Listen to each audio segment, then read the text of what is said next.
My man of the match, Benjamin White. Superb match today. Absolutely superb.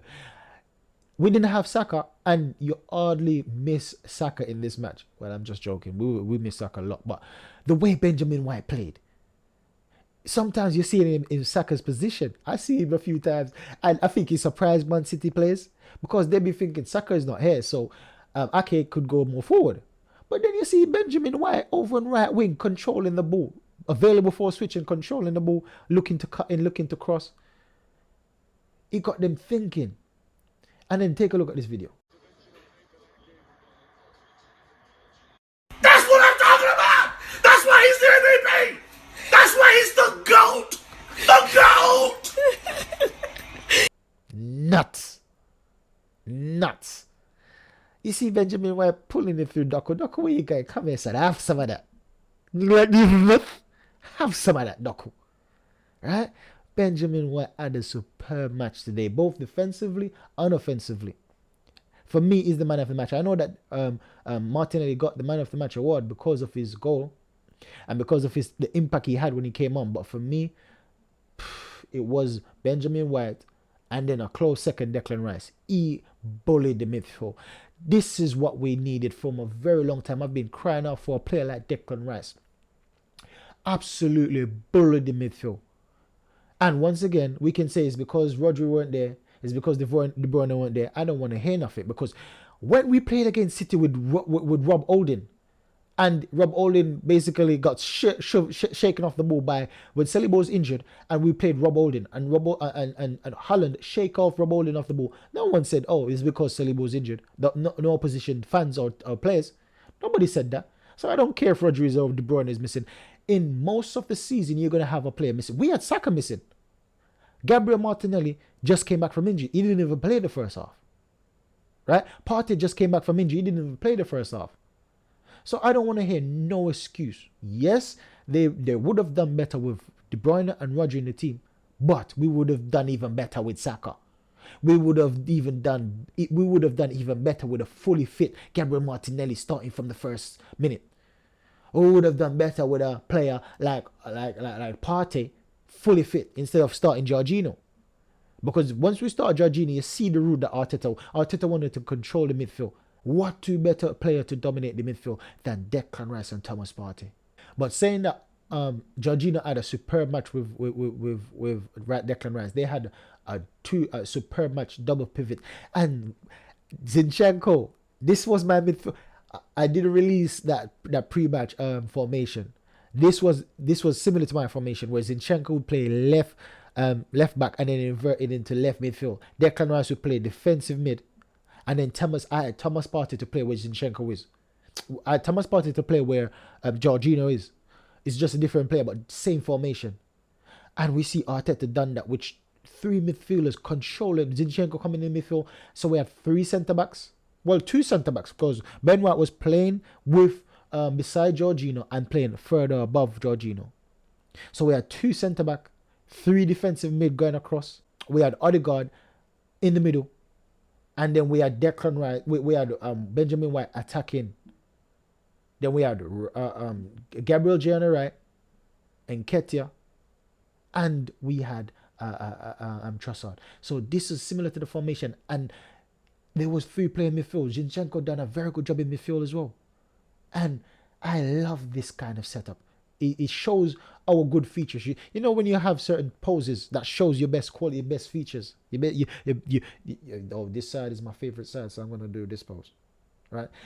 When you know you have certain features that stand out, you find a pose that matches that. This was our pose for the type of players we have and fit and the way we wanted to play. This is our pose, and I love it. I think we should continue with the setup like this. Not necessarily players, because I would take out Jorginho for Partey, and I would take out Saka. I would put on Saka for Trossard, and I'll put on Saka for Gabriel Jesus, and put Gabriel Jesus up top for Nketiah, and then put Martinelli on the left for Trossard. And then I would run with that for the season, because for me it's good defense and it's good attacking. Now, Pep tried to make a sub, but Arteta once again, this is a strategy. This is a chess match. So Arteta watching Pep made the sub, he said, okay, I wasn't ready yet. Now I'm ready. So he brought on Trossard, brought on Martinelli at halftime because of injury, I heard. Then he was waiting for Pep to make the first move, waiting for Pep to eat one of his players, which is to make the sub. He's waiting for Pep. So Pep done it and said, okay, I'm going to counter attack and I'm going to set up this now. And then as soon as we made our substitution, that's it. We nullify their attack because Doku came on. And I believe that Doku would have a significant impact if it wasn't for our subs. So our subs took away the shine from their sub, took away the momentum. So their sub brings a bit of momentum. And then we done a sub again, bringing Tomiyasu. Because if you realize, Tomiyasu was the one that got the header to Havertz, passing off to Martinelli, having a shot. So these players they were impactful. They were very, very impactful for the rest of the match when they came on. Defensively, Tomiyasu defend well for the small time he was on. And going forward, he was the one that cushioned that header back to... Look where Tomiyasu is. Look where Tomiyasu is playing. And Havertz came on. Brilliant Havertz. Brilliant performance. Didn't have much to do, but the things he done very well. Holding up the ball. Being strong. And this is... I know that Gabriel J is strong. I know that Nketiah is strong. But there's a difference when you have a tall player being strong on the ball. Shielding the ball. They have to go through that player. But if it's a short player, you can barge them on the shoulder, get them off balance. It's more easier to challenge a short player. But if it's a tall player, you have to go through them to get the ball. Even if they're weak, if they put their body behind the ball, you have to go through them. So even if they're weak, you still have to draw foul. And this is how Havertz play up top. Didn't do much like having shots and doing brilliantly like a Benzema, but he done the simple stuff very well, which is to hold up the ball and bring other players into play.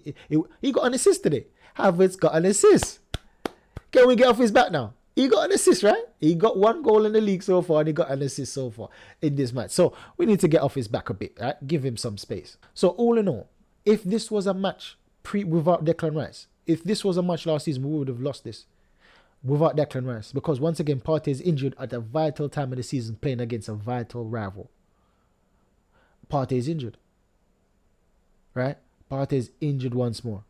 For the match again, for the whole season, Partey has been injured so far. The important matches. So this is why we spend 105 million. And for me, it is dirt cheap. Dirt cheap. Because when you compare the way Rice is playing and the qualities added to our team compared to Enzo, that everyone is saying is better than Declan Rice. Caicedo, which all Chelsea fans are saying is a better buy than Declan Rice. Before they see what's happening now. Even though Chelsea look like they're coming back, Chelsea had a very good result.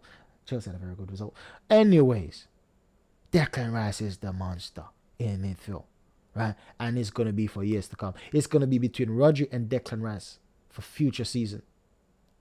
And I know Declan Rice is going to get the upper hand because we have the better manager. I'm talking after Pep, please, right? But don't get it twisted. Arteta can become better than Pep, right? I'm not talking in terms of trophy. I'm talking in terms of relevancy. I'm talking in terms of recency. A recency bias, some would say, right? If Arteta win Champions League next 3 seasons, or next 2 seasons, I should say, for the next 2 seasons, for next 3 seasons wins 2 Champions League and perhaps a 1 or 2 Premier League trophy, we can comfortably say that Arteta is better than Pep as of that moment, right? So it's not impossible. So that was the video there and then. Arteta outclassed the master. Arteta outshined the master. He is no more an assistant. He is no more a ball boy. He is no more a con man. Put some respect on my manager's name, because lots of people have been saying, oh, it was only the Community Shield. It was of no relevancy. And it was, you won on penalty. Even though I was saying that as well. But I wasn't criticizing my manager, saying that he can't be Pep in a normal competitive match. No, once again, I don't want to hear no excuses about injuries. We had injuries. And last season we had injuries and still had to play against City, and that's why they beat us. So I don't want to hear no City fan or any opponents talking about injuries for City. Right? So that's the video there and then, guys. Make sure you like, subscribe, and share. Help me on my journey to 100 subs. Much appreciated. And I have to say big up to all my subscribers so far. Big up to all my subscribers. One love. Catch you in the next video, guys. Goodbye.